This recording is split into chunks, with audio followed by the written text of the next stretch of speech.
Fala galera! E aí, como é que vocês estão depois desse Enem 2021? E olha, eu vou fazer um vídeo aqui, eu vou tentar não surtar, tá bom? Vamos lá pessoal, para minha análise aqui do Enem 2021. Eu vou mostrar tudo que eu achei sobre essa prova, né? O que mais caiu, a minha opinião sobre algumas questões, né, senhor Enem?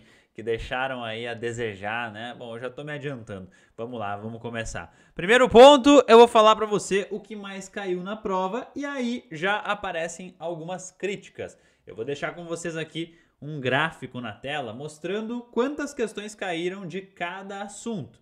E olhando para esse gráfico, pessoal, a gente já percebe logo de cara que estatística foi o assunto campeão, né? 7 questões de estatística. Né? Média ponderada teve 2 ou 3, acho que foram 2, né? Bastante coisa.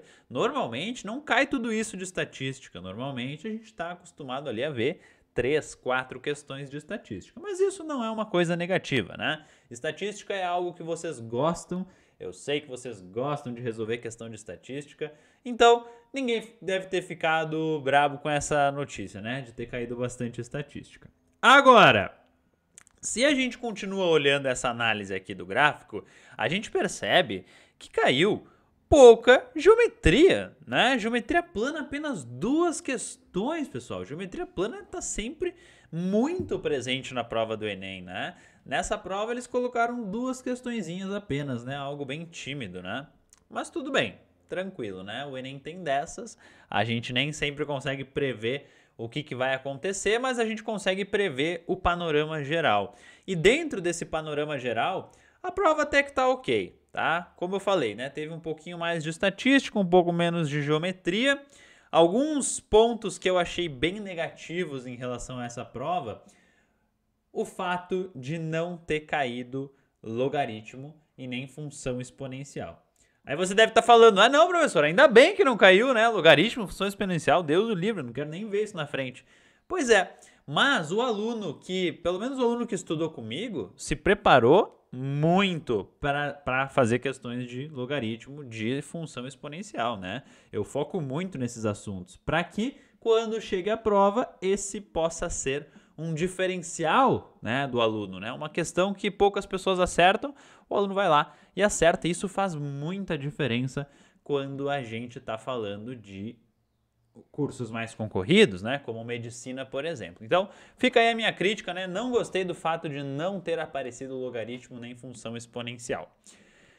Trigonometria também não caiu, caiu função trigonométrica, né? Isso caiu, teve uma questão. Agora, trigonometria, né? Calcular seno, cosseno no triângulo retângulo, não apareceu, né? Algo também estranho, né? Costuma aparecer todo ano, não estava na prova. Paciência, né? Fazer o quê? PA e PG também não estiveram nessa prova. PA é uma coisa que costuma cair bastante no Enem. Achei bem estranho não ter aparecido dessa vez. PG já é uma coisa que cai pouco, então não é nenhuma novidade não ter aparecido esse ano, tá? É algo até um pouco previsível, né? PG cai bem pouquinho mesmo. Agora eu vou falar uma coisa para vocês que eu gosto de falar sempre nessas análises pós-prova, que é em relação às questões queridinhas do Enem. O que são as questões queridinhas? As questões que o Enem ama. Aquelas questões que caem praticamente todo ano. Então, eu selecionei aqui algumas questões da prova para mostrar para vocês como essas questões são iguais a questões que já apareceram na prova. Então, só para vocês terem como referência, eu fiz a prova rosa, tá? Eu prestei o Enem, eu tava lá. Eu fiz a prova rosa. A questão 140 da prova rosa, vou deixar aqui na tela para vocês, ela era praticamente igual a uma questão aqui do Enem de 2015 PPL, que fala, 5 amigos marcaram, não sei o que. Vou deixar aí na tela para vocês darem uma olhada, né? A semelhança das duas questões. Isso é se preparar para o Enem, né? É fazer provas antigas, é estudar a partir daquilo que já caiu, porque comprovadamente as coisas que já caíram aparecem de novo e com questões muito parecidas, né? Outro exemplo disso, questão 152 da minha prova, uma questão de mediana clássica, né, pessoal? Questão de mediana aparece muito no Enem e elas são sempre iguais, tá bom? Então essa não podia ter errado, né? Tranquilo, vamos lá. Questão 154 da prova era muito parecida, mas olha, era quase igual a uma questão de 2017, né? Inclusive essa questão de 2017 que eu tô colocando aqui na tela para vocês, eu resolvi ela muitas vezes nos meus cursos online, em lives que eu fiz, né? Durante o ano de 2021. Pessoal, era praticamente igual, né? Questão de aumento percentual, né? Isso eu gosto do Enem. Por quê? Porque quem estuda pelas provas antigas se dá bem, né? Olha só, já te mostrei 3 questões iguais. Quarta questão, muito parecida. A questão 156 é muitíssimo parecida com essa questão que eu estou mostrando aqui para vocês de 2015 PPL, tá bom, pessoal? Então, o que acontece? O Enem, ele cobra, né, coisas parecidas de forma parecida, né? E todas essas questões que eu estou mostrando aqui para vocês estavam lá nas minhas listas de exercício, né, dos cursos que eu tenho.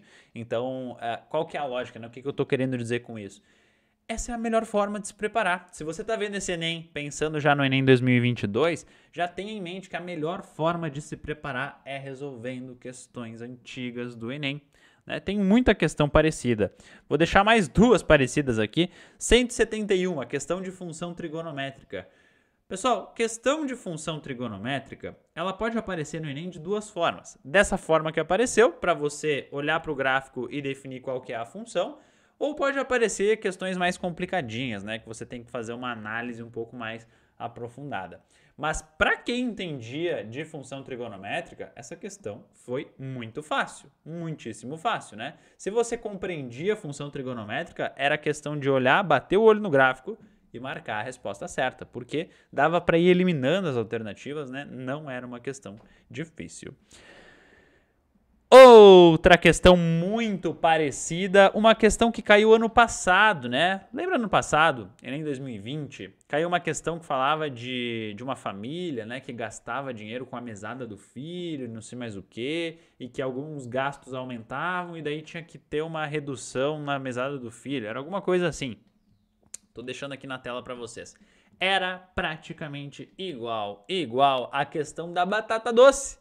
A questão da batata doce, que tinha uma estrutura muito parecida, até a tabela era muito parecida, e o que a questão te perguntava era praticamente a mesma coisa, né? Aumentou uma coisa, tem que diminuir outra. Quanto que tem que diminuir?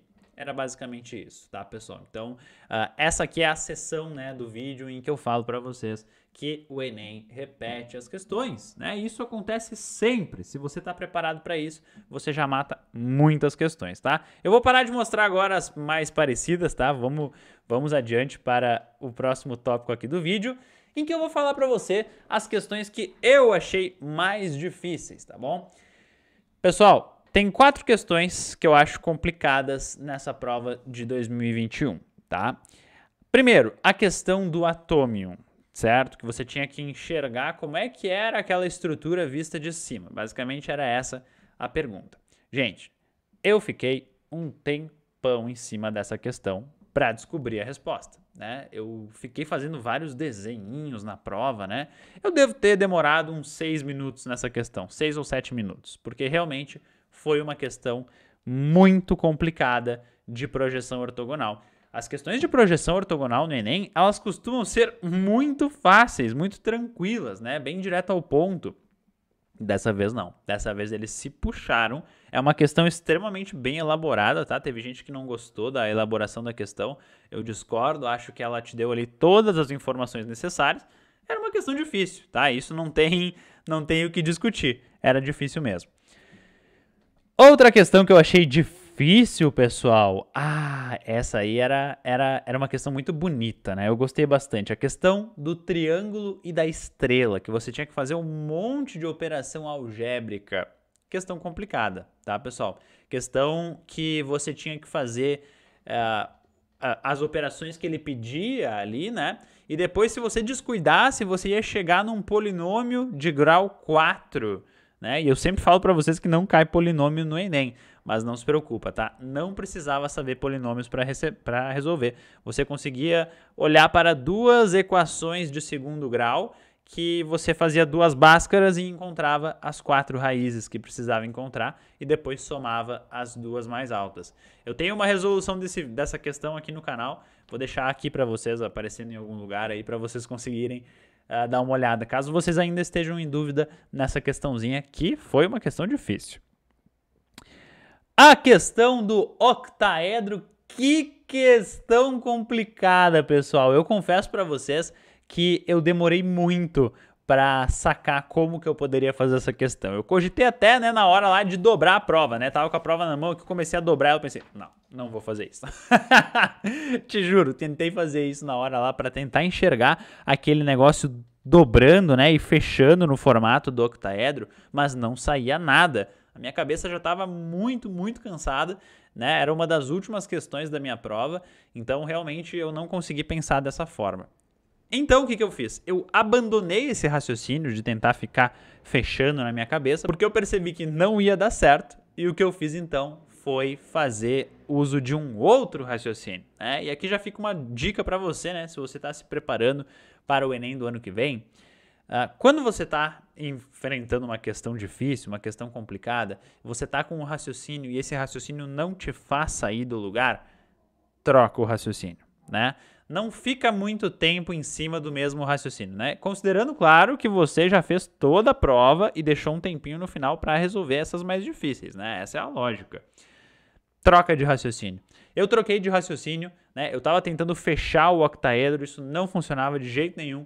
Aí o que eu fiz foi começar a enxergar aquilo da forma planificada. E eu resolvi essa questão também aqui no canal. Vou deixar aparecendo em algum lugar que eu não sei qual que é, se é aqui, se é aqui. Vai ficar aí na tela para vocês conseguirem acompanhar a minha resolução, certo? E por fim, uma última questão que é extremamente polêmica, né? É a questão da Copa do Brasil. Essa questão, por que eu coloco aqui nas mais difíceis? Primeiro, porque eu não achei resposta, né? Eu fiz lá o meu raciocínio usando arranjo e permutação, não encontrei resposta nas alternativas. Aí eu fiquei olhando para aquelas alternativas por muito tempo, porque eu queria entender o que eu estava fazendo de errado. E eu não encontrava nenhum erro. Eu tô gravando esse vídeo no dia 1 de dezembro, ainda não saiu o gabarito oficial do Enem. Deixa eu até pesquisar aqui, vamos ver se já saiu, né? Vai que tenha saído agora enquanto eu comecei o vídeo. Ai, meu Deus do céu, tá disponível. Caramba. Vamos ver o que aconteceu aqui, então. Uau, olha só, pessoal, eu tô olhando com vocês agora. Vamos ver. E anularam. Questão da Copa do Brasil anulada. Anulada a questão da Copa do Brasil. Ótimo, eu acho que essa foi a decisão mais sensata. Realmente não tinha resposta certa, fizeram bem em anular a questão. Agora vamos falar sobre as questões polêmicas, tá? Tirando essa questão da Copa do Brasil, que foi devidamente anulada, né? Não tinha outra explicação. Agora eu te pergunto uma coisa, INEPzinho querido. E o tempo que os alunos ficaram em cima dessa questão mal formulada, né? E o tempo que eles ficaram ali? Né? Teve gente que ficou 6 minutos em cima dessa questão. Por quê? Porque sabia análise combinatória, sabia resolver aquilo, mas não achou resposta, né? E começou a quebrar a cabeça. Onde que tá o erro? Onde que tá o erro? E aí? O que se faz com esse tempo, né? Isso não vai ser considerado na nota de ninguém. Então, fica aí a crítica, porque realmente, pessoal, é complicado não ter um mínimo de atenção a esse tipo de coisa, né? A prova passa por 15 mil correções e ninguém conseguiu ver que não tinha resposta certa na questão. É realmente inadmissível uma coisa dessas. Mas fazer o quê, né? Vamos tocar a bola pra frente e vamos continuar aqui o nosso vídeo. Questão dos preços dos apartamentos, tá, pessoal? Essa era outra questão polêmica. Deixa eu ver aqui agora que eu tô com o gabarito aberto. Vamos ver o que o Enem falou sobre essa questão. Caramba, minha reação vai ser ao vivo aqui. Vamos. C. Eu coloquei C, mas teve muita gente que colocou D, né? Considerando alguma possibilidade daquela faixa entre 700 e 800 ter apenas apartamentos que custassem 800 mil reais, né? Aí a resposta iria para 900. Enfim, outra questão mal formulada, né? um completo absurdo aqui e desrespeito com o estudante, mas o que a gente vai fazer, né? Infelizmente não tem nada que a gente possa fazer. Próxima questão polêmica, a questão do Lava Jato. Caramba, essa questão eu marquei sem pensar, né? C9. E depois de sair da prova eu vi que muitos professores tinham marcado letra D, 15, né? Pelo fato de que se ele vendesse só a lavagem mais barata, ele conseguiria apenas com 15 lavagens, né, os R$300. Se ele vendesse 9 lavagens mais baratas, ele não ia conseguir cobrir a despesa. Então tá aí mais uma questão polêmica. Ainda bem que eu acertei, né? Olha só, marquei a letra C 9 porque esse raciocínio do 15 nem veio pela minha cabeça, nem passou pela minha cabeça na hora. Mas temos aí outra questão mal formulada e essa, assim como a questão dos apartamentos, não foram anuladas, né? O que a gente faz quanto a isso? A gente, infelizmente, só aceita, né? Porque a gente não tem como fazer nada sobre isso. Eu vou fazer a correção da minha prova agora e logo mais eu venho aqui com o meu desempenho no Enem 2021. Pronto, pessoal, corrigi minha prova e eu errei 2 questões no Enem 2021. Quais questões que eu errei? A questão da batata doce, acredite se quiser, eu errei essa questão. E a questão do triângulo equilátero, pessoal, 2 questões tranquilas, eu errei. Mas professor, você é professor, como é que você errou? Deixa eu te explicar aqui uma coisa. A gente é submetido a uma prova no Enem que é uma maratona, né? A prova, ela é uma prova de resistência, ela não é só uma prova de conteúdos. Claro, os conteúdos são mega importantes, agora você tem que ter, olha, uma cabeça preparada para essa prova, porque ela é muito cansativa. Eu errei essas 2 questões, obviamente, não por não saber fazer, foi por ter feito algum errinho no meio do caminho, alguma desatenção, né, alguma falta de atenção que me custaram 2 questões. Então, o meu último recado aqui é o seguinte: se você não acertou alguma questão que você queria ter acertado por causa de alguma falta de atenção, não se culpe. Eu sou humano e você que está vendo esse vídeo também é. Então fica tranquilo, fica tranquila, todo mundo comete esse erro de atenção, não vai ser só você. E é isso, espero que vocês tenham tido um desempenho dentro do esperado. Eu sinto muito que o INEP faça essas provas esculhambadas que deixam a gente com raiva, mas é a vida, né? Vida que segue. Se você gostou da minha análise, então inscreva-se aqui no canal, deixa o gostei nesse vídeo que a gente tá junto nessa. Valeu, galera! Até mais!